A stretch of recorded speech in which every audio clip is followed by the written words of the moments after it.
Écoutez, bonjour à toutes et tous. Donc, bienvenue sur la page Facebook de la mission locale. Donc, je me présente, je suis Isabelle Vauvard, directrice du centre de formation IFSO. La mission locale m'a sollicité pour vous parler du métier d'aide-soignant et des modalités de sélection. Donc, je les remercie. Comment ça va se passer? Je vais vous présenter l'IFSO, qui nous sommes en quelques minutes. Après, je vais vous parler du métier aide-soignant, de la formation et puis bien sûr des modalités de sélection. Donc là, vous posez des questions au fur et à mesure. Je prendrai le temps d'y répondre à la fin de mon intervention. Ça me paraît plus simple pour moi. Donc, quelques mots sur l'IFSO. Donc, l'IFSO, nous sommes un organisme de formation associatif depuis plus de 45 ans. Nous sommes situés dans le Grand Ouest et nous disposons de 7 centres de formation. Donc, il y a 2 centres de formation en région Bretagne, sur Rennes et sur Landerneau, et 5 centres dans le Grand Ouest, qui sont Angers, La Roche-sur-Yon, Laval, Nantes et puis Le Mans. Sur Le Mans, nous sommes situés espace Boissin, avenue Pierre Pifot, près de la rocade qui conduit à la gare. Nous sommes dans un bâtiment de 600 mètres carrés, totalement rénové, avec du matériel pédagogique adapté à la formation. Nous avons pris conscience avec cette crise sanitaire, puisque ça nous permet de suivre et d'accompagner les élèves actuellement dans de bonnes conditions. Donc sur l'IFSO, nous sommes une équipe de 6 personnes permanentes et à peu près 25 vacataires interviennent ponctuellement dans la formation. Nous sommes agréés par le Conseil régional des Pays de la Loire pour 60 places formation aide-soignante en voie scolaire et 20 places sur l'apprentissage. Je vous expliquerai tout à l'heure ce qu'est la voie scolaire et ce qu'est le dispositif apprentissage. Et donc agréé par le Conseil régional des Pays de la Loire, ce qui veut dire que la formation est gratuite. La formation étudiante est gratuite et prise en charge. Donc je vais vous parler un petit peu du métier aide-soignant. Donc vous en entendez parler actuellement, quotidiennement, bien sûr avec le Covid-19. Donc c'est un métier riche humainement, un métier centré sur la personne, qui nécessite un engagement et aussi un travail d'équipe avec une solidarité quotidienne. On le voit bien en ce moment. Exercer en tant qu'aide-soignant, c'est aussi faire le choix d'un métier où ça bouge en permanence. Les journées ne se ressemblent pas. C'est un métier aussi qui a des perspectives d'évolution, puisque vous pouvez, après être aide-soignant, devenir infirmier. Avec des passerelles possibles aussi pour être AMP, auxiliaire de puériculture, ambulancier, ou avoir un diplôme universitaire. Et puis, c'est un métier avec des perspectives d'emploi aujourd'hui importantes, que ce soit en CDD, en CDI, dans tout secteur confondu. Donc, aide-soignant, je parlais d'un travail d'équipe. En effet, l'aide-soignant est un professionnel de santé qui travaille avec différents professionnels, que ce soit des kinés, des ergothérapeutes, animatrices, médecins, psychologues, et surtout en étroite collaboration et sous la responsabilité d'un infirmier ou d'une infirmière. L'aide-soignant travaille en milieu hospitalier ou extra-hospitalier, c'est-à-dire ça peut être aussi en médecine, oui, ça c'est hospitalier ou extra-hospitalier, mais à domicile, en EHPAD, en clinique. Un aide-soignant travaille auprès de personnes en situation de handicap, auprès de personnes âgées, personnes ayant des troubles mentaux. Donc vraiment un panel de structures. Donc l'aide-soignant travaille au quotidien, accompagne des personnes au quotidien dans le cadre d'un projet de soins qui a été établi en équipe. Et je dis souvent que l'aide-soignant est un maillon indispensable dans une équipe, puisque c'est la personne qui, au cours de son accompagnement, de son soin, va pouvoir observer la personne et puis observer s'il y a un état de santé qui a évolué. Donc, observer s'il y a une éruption cutanée, s'il y a une douleur, s'il y a une anxiété, une tristesse, et va pouvoir transmettre ces éléments à l'infirmier ou à l'infirmière. donc un professionnel qui est important dans une équipe, un professionnel qui est au contact aussi des familles, des proches, des personnes et des résidents. Donc être aide-soignant, ça nécessite des qualités, des compétences humaines, relationnelles, une capacité bien sûr à l'écoute, au respect de l'autre, une capacité à être discret, discrétion professionnelle et puis être bienveillant. Ça nécessite aussi d'être centré, de pouvoir être centré sur une personne, de pouvoir d'être en capacité d'observer, comme je vous parlais d'état clinique, d'observer, de s'organiser pour prioriser des soins. Donc bien sûr, toutes ces dimensions-là sont vues et c'est ce qu'on vous apprend aussi à développer en formation. Donc, je reviendrai s'il y a des questions plus importantes au niveau du métier. Donc concernant la formation, l'IFSO propose 2 dispositifs de formation. Nous vous proposons la formation qu'on appelle par voie scolaire, qui est en 10 mois, et la voie apprentissage qui se déroule sur 18 mois.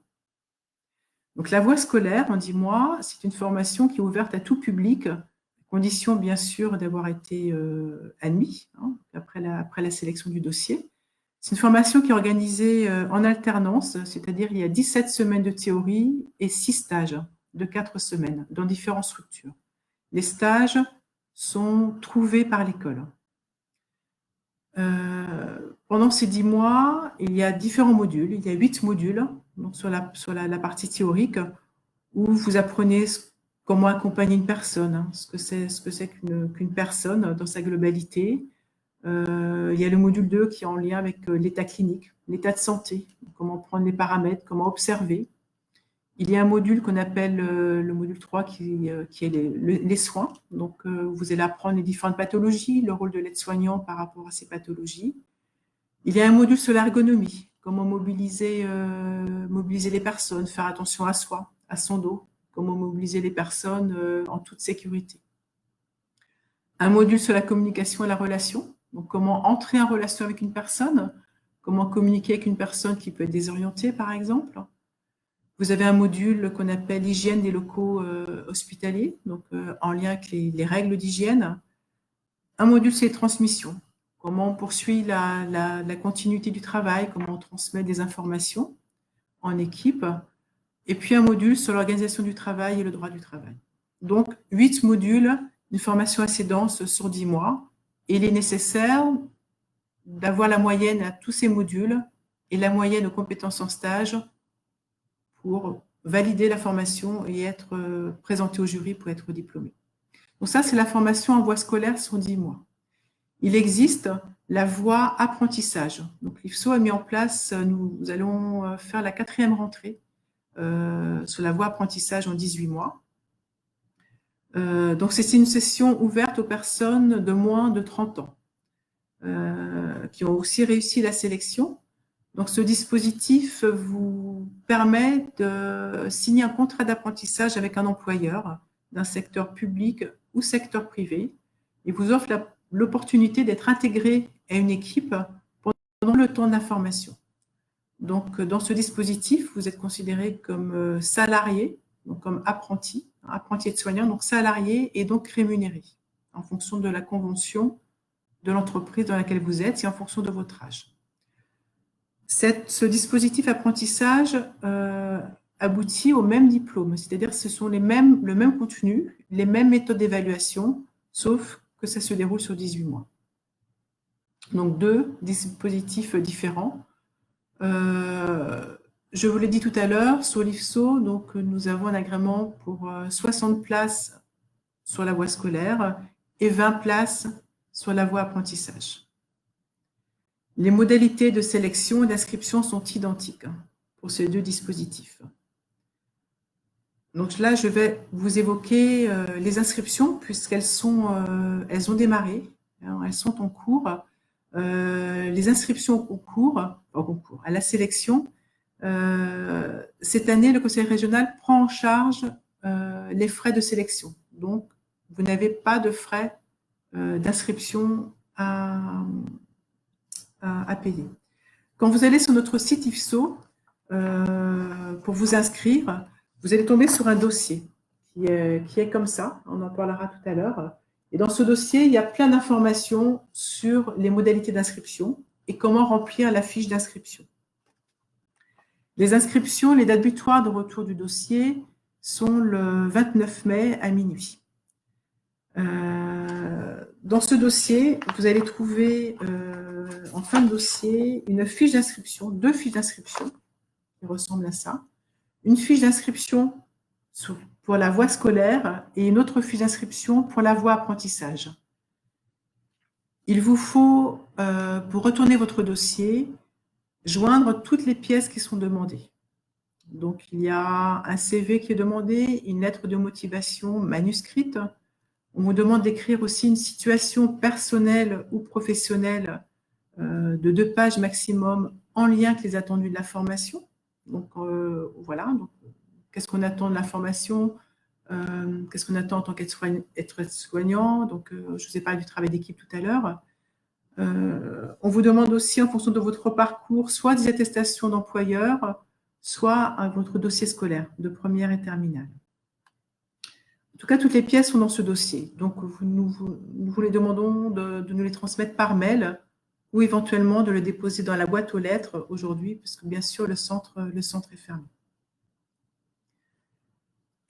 Ce que je voulais vous dire par rapport à ça, c'est qu'ensuite, les modalités de sélection cette année, bien sûr avec le Covid, il n'y a pas d'entretien, donc les modalités de sélection sont uniquement sur dossier. Donc, étude de dossier avec un jury de 2 personnes. Le résultat de cette étude sera le 26 juin, pour une rentrée le 2 septembre.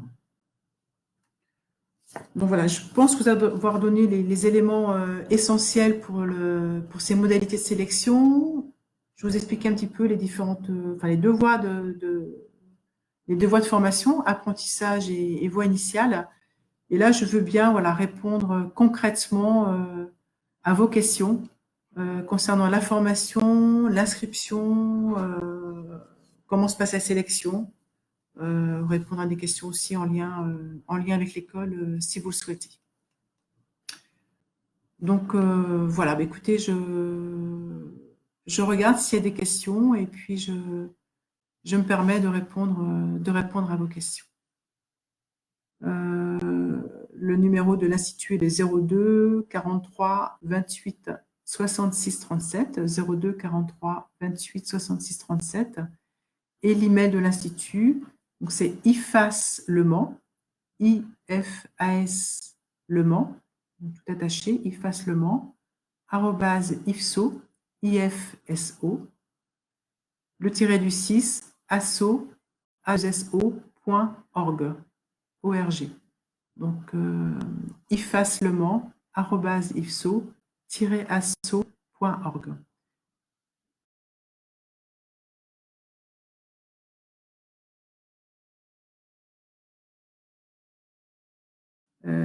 Alors, on me pose des questions. Hein. Donc, quels sont les critères d'acceptation en formation en termes de stage et de motivation? Donc, les critères d'acceptation, donc là, je suppose que vous parlez de la sélection. Donc, j'ai expliqué dans le dossier, vous avez différentes pièces. Et en effet, pour que votre dossier soit retenu, on va regarder votre CV, votre lettre de motivation, essayez de voir quand même si vous êtes motivé pour ce métier, hein, quel est votre profil. Et puis, vous avez aussi, on vous demande d'écrire une situation, d'évoquer une situation personnelle ou professionnelle de 2 pages, où là, on doit voir émerger des choses un peu en lien avec le métier de soignant. Je vous ai expliqué tout à l'heure que le métier d'aide-soignant, c'était un travail d'équipe, où il y avait un engagement, etc. Donc, à travers votre parcours, on doit pouvoir voir, percevoir ces dimensions-là. Les dimensions aussi, bien sûr, humaines, hein, puisque c'est quelque chose d'important. Donc, tout ça, ce sont des choses qui vont être importantes à mettre dans votre dossier d'inscription. Toutes pièces qui peuvent vous aider. Vous avez travaillé aussi, hein, vous êtes engagé dans une association, vous travaillez, vous faites un sport collectif, etc. tous ces éléments-là sont un plus dans votre dossier. Alors, la proportion hommes-femmes dans les formations, donc, ça dépend des années. Je ne vous cache pas que c'est une population féminine, donc beaucoup plus de femmes. Dans la promotion actuelle, nous avons 5 garçons pour une promotion de 60 ans. Hein, donc, vous voyez, donc les hommes sont peu représentatifs, mais on les accueille avec grand plaisir. On me demande si les alternants trouvent aisément leur employeur.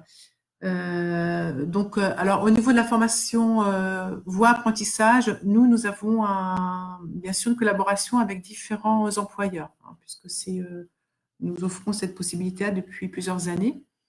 Donc comment ça se passe? Nous transmettons les employeurs intéressés aux candidats qui après ont un entretien avec un employeur. Vous pouvez aussi de votre côté, bien sûr, trouver un employeur et vous mettre en relation avec lui. En tout cas, ce n'est pas une difficulté aujourd'hui, que ce soit dans le secteur public ou privé, de trouver un employeur qui veut bien vous accompagner pendant le temps de la formation. Alors, on me demande aussi, les élèves admis en centre pour inclusion scolaire sont-ils rémunérés? Alors, je vous expliquais que la formation était prise en charge par le Conseil régional Pays de la Loire. Il y a certains critères, hein, il ne faut pas être, je ne pense pas que vous êtes concerné par ça. Il ne faut pas être en CDI, hein, ni être démissionnaire d'un CDI. Donc, il y a la gratuité de la formation. Et ensuite, il y a des aides Pôle emploi où le relais est pris par le Conseil régional de la formation en lien avec votre parcours. Donc, bien sûr, il y a des aides, mais là, c'est très individuel. Donc, dans ces cas-là, il vaut mieux nous appeler à l'école pour qu'on puisse répondre en fonction de votre situation. Alors, le dossier d'inscription, où peut-on le trouver? Donc, c'est ce que je disais tout à l'heure. Donc, il faut aller sur notre site internet, le site IFSO, où vous allez pouvoir télécharger le dossier d'inscription. Et donc, il se présente comme ça, hein. Vous avez un onglet sur le site internet, voilà, c'est marqué sélection. Vous cliquez et vous avez un dossier d'information. Et dans ce dossier, il y a toutes les pièces à fournir. Nous avons mis aussi des renseignements par rapport à la vaccination, hein, qui doit être obligatoire. Toutes les pièces à fournir avec une fiche d'inscription. Une fiche d'inscription pour la voie scolaire et une fiche d'inscription pour la voie apprentissage. Et nous vous demandons de nous rendre cette fiche d'inscription avec les pièces demandées par mail ou par dépôt dans la boîte aux lettres, puisque le centre de formation est actuellement fermé. Et vous avez jusqu'au 29 mai pour nous retourner le dossier. Alors, la limite d'inscription, oui, je viens de vous la dire, hein, le 29 mai à minuit. Alors, des conditions d'âge pour entrer en formation, il n'y a aucune condition d'âge concernant la voie scolaire, hein, la voie sur 10 mois. Par contre, sur la voie apprentissage, il faut avoir moins de 30 ans. Et sinon, il faut avoir 17 ans un minimum pour rentrer en formation. Alors, comment choisir la formation classique et la formation en alternance? Donc là, c'est vrai que ça vous appartient. Donc, je dirais bien sûr, il y en a une qui est plus longue, hein. La formation sur 18 mois vous permet d'être rémunéré, vous permet d'être intégré dans une équipe pendant ces 18 mois de formation. Et à contrario, la formation est plus longue. Les personnes qui ont choisi la formation apprentissage sont des personnes qui avaient un petit peu de mal à être en formation, à être avec l'école, entre parenthèses, qui préfèrent être sur le terrain. Donc, ça peut être un moteur pour choisir l'apprentissage. Voilà, c'est vraiment, ça vous appartient. Après, la formation apprentissage, vous êtes aussi sur un plus petit groupe, hein, puisque vous êtes sur une promotion de 20. Alors que la formation en voie classique, vous êtes sur un grand groupe, hein. En fonction des modules, ça peut aller entre 50 et 60 élèves. Donc ça aussi, ça peut être un choix, hein, d'être sur un petit groupe ou sur un grand groupe. L'accompagnement est présent, hein, les formatrices sont présentes et vous accompagnent de la même façon que vous soyez en apprentissage ou en grand groupe. Y a-t-il des prérequis de diplôme? Non, il n'y a aucun prérequis de diplôme. Hein, donc voilà, c'est vraiment sur une étude de dossier, on voit votre dossier scolaire ou appréciation, contrat de travail si vous travaillez.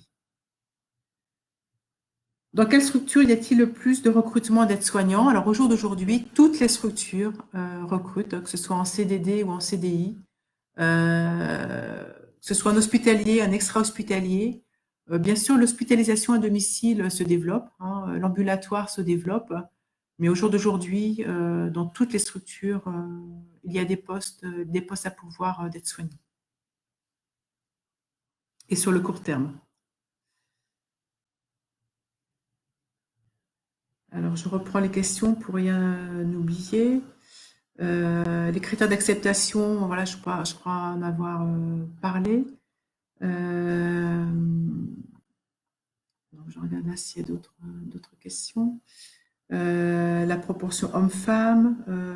Donc voilà, remplissez bien le dossier. Vous avez plein d'éléments dans le dossier d'inscription pour vous aider. Comment ça se passe la sélection, hein. Donc je vous expliquais, c'est étude de dossier, hein. Donc il y a deux personnes qui étudient votre dossier. Donc voilà, puis si vous n'hésitez pas, enfin si vous hésitez encore, pardon, n'hésitez pas à nous appeler, hein. Je vous ai donné les coordonnées de l'Institut, soit par mail aussi, hein, nous sommes assez réactifs. Nous avons aussi un site Facebook, hein. Donc n'hésitez pas à regarder le site Facebook Yves Solement, hein. Voilà, nous sommes assez réactifs. Bon, voilà, écoutez, je vous remercie. Désolée pour ce calage. Et puis je vous souhaite une bonne journée et puis prenez soin de vous. À très bientôt.